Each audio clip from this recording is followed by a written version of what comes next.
Bonjour tout le monde, ici c'est Méane et je vous retrouve aujourd'hui pour une vidéo où on va faire des ATC.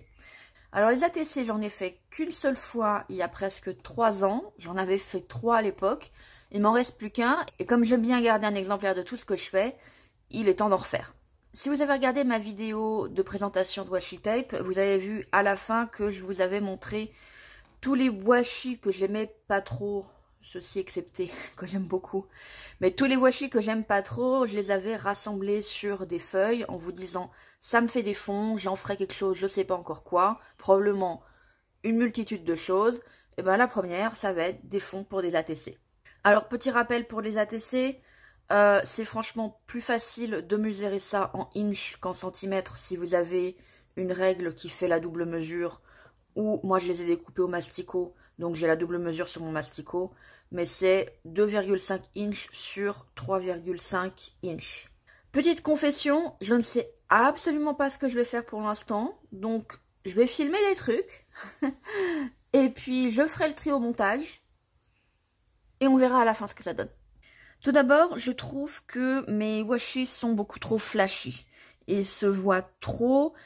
Pour moi, ils doivent vraiment juste servir de base, quelque chose qui va faire partie du fond, mais qui, quelque part, va se fondre dans le décor, va juste être là pour apporter de la texture et se laisser deviner plus qu'autre chose. Peut-être aussi parce qu'une fois encore, c'est pas des washi tape que j'aime particulièrement, donc du coup, je vais chercher à les dissimuler sans complètement les recouvrir. Pour ça, je vais d'abord essayer de tout simplement mettre un petit peu de gesso par-dessus.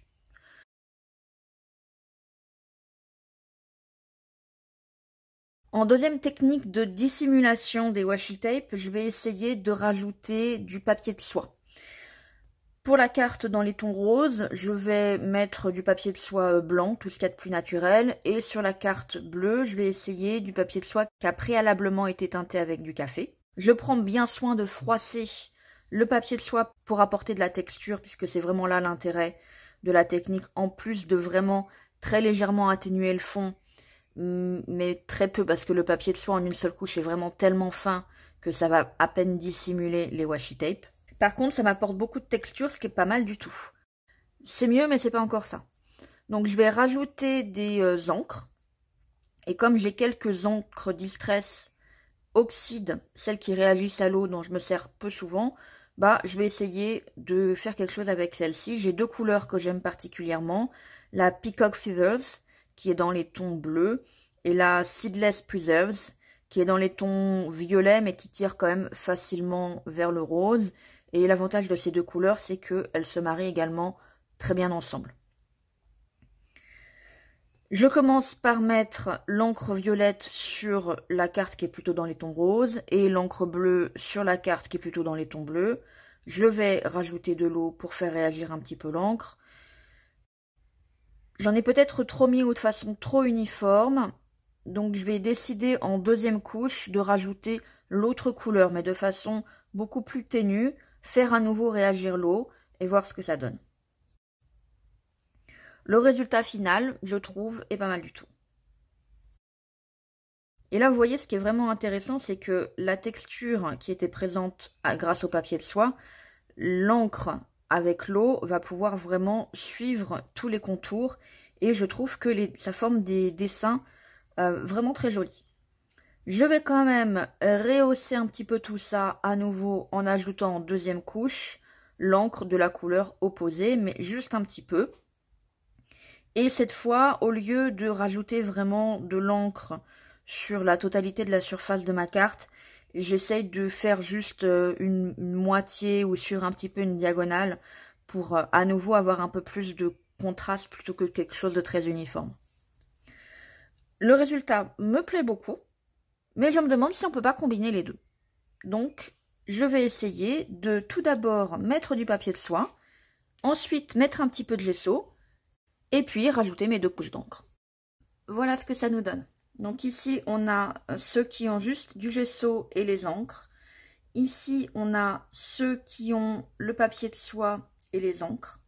Ici, on a ceux qui ont les deux. D'abord papier de soie, puis gesso, puis encre. Et comme finalement c'était le papier de soie encre qui me plaisait le plus, c'est comme ça que j'ai fait également mes 3 derniers. Mais en tout cas, quelle que soit la technique utilisée, c'est quand même les encres qui ressortent le plus. Et du coup, ça donne une unicité, une uniformité à la série des 10. Donc on peut vraiment parler de série.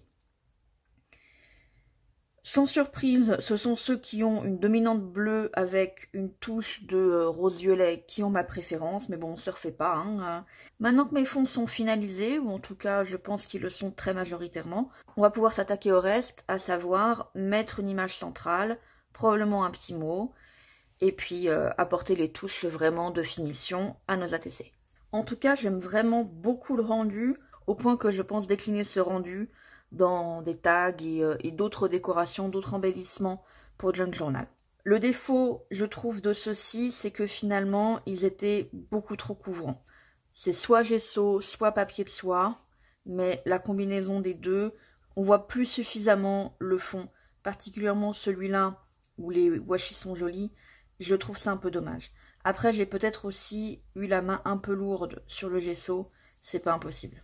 Je me demande ce que ça aurait donné si j'avais d'abord mis le gesso et ensuite recouvert du papier de soie. Ça aurait pu également faire une différence. Comme devoir écrire au dos des ATC, ça me saoule. Oui, jusqu'à présent, je ne l'ai fait que 3 fois et ça m'a déjà saoulé.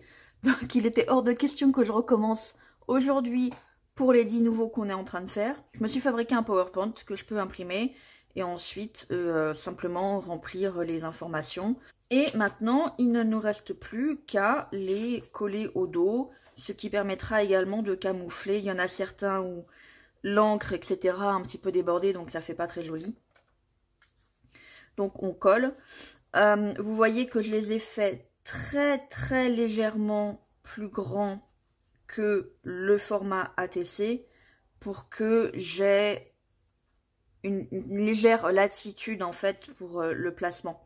Parce que sinon, si ça avait été exactement la même taille, à tous les coups, j'aurais pas été capable de le coller correctement. Donc là, c'est vraiment juste plus grand, mais juste ce qu'il faut. Et puis, je me suis dit que peut-être que ça vous intéresserait d'avoir aussi ces dos à coller. Donc, en description, je vous mets un lien où vous pourrez télécharger. Alors, il y a une version avec ici juste écrit info.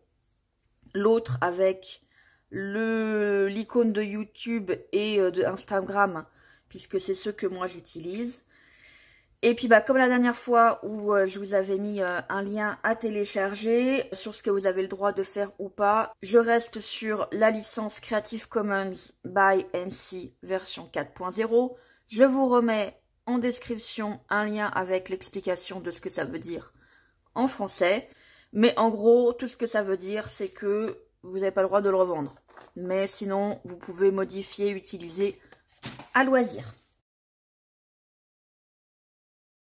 Comme d'habitude, j'ai beaucoup tergiversé avant de trouver quelque chose qui me plaisait, mais finalement j'ai réussi. J'ai ressorti des impressions de planches botaniques que j'avais imprimées il y a un petit moment de ça. Au besoin, j'ai légèrement ancré les bords.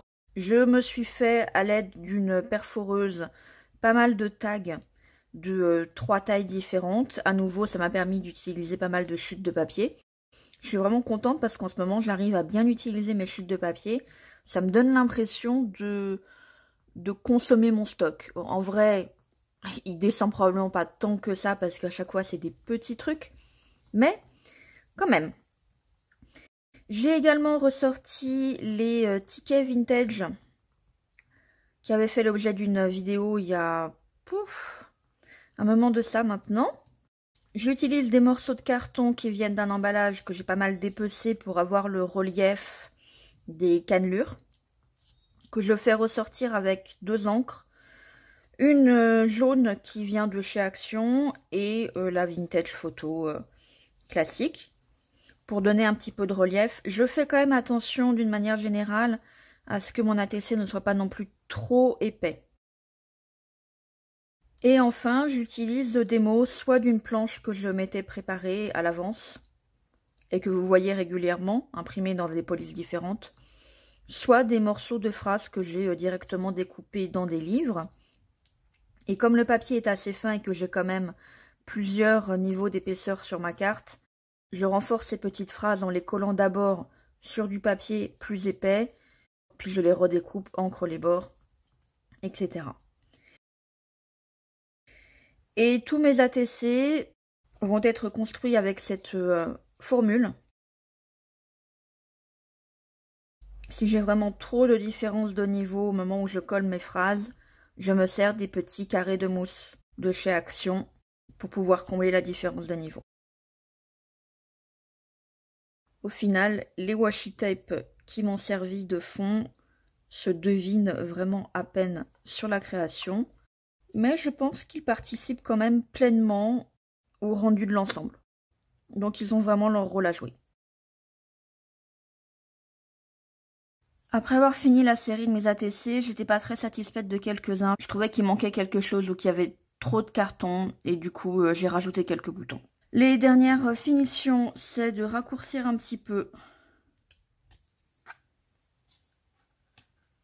les fils accrochés à mes tags et finir de remplir ça. Un titre, oh là là. Déjà à l'époque où j'écrivais des histoires, les titres c'était toujours ce que j'adorais. Allez.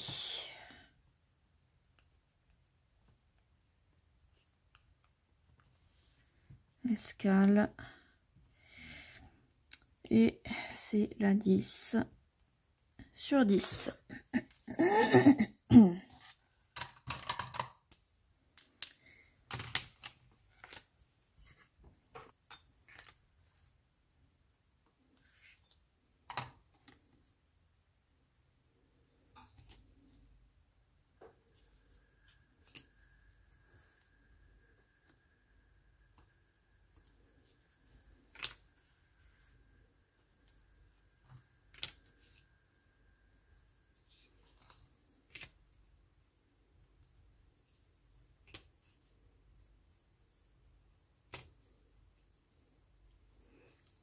Voilà, notre série sur les ATC est terminée. Si je continue d'en utiliser un tous les 18 mois avec les 10 que je viens de faire, même si j'en garde un pour moi, je pense que je suis parée pour un bon moment. Mais en tout cas, je pense qu'on peut valider cette utilisation de washi tape pour faire des fonds. Même si on ne fait que les deviner, ils sont là. Ils ont quand même leur importance pour apporter de la profondeur, de l'intérêt à la création. Donc, je valide. J'espère que cette vidéo vous aura plu et je vous dis à bientôt dans une prochaine vidéo. Bye bye!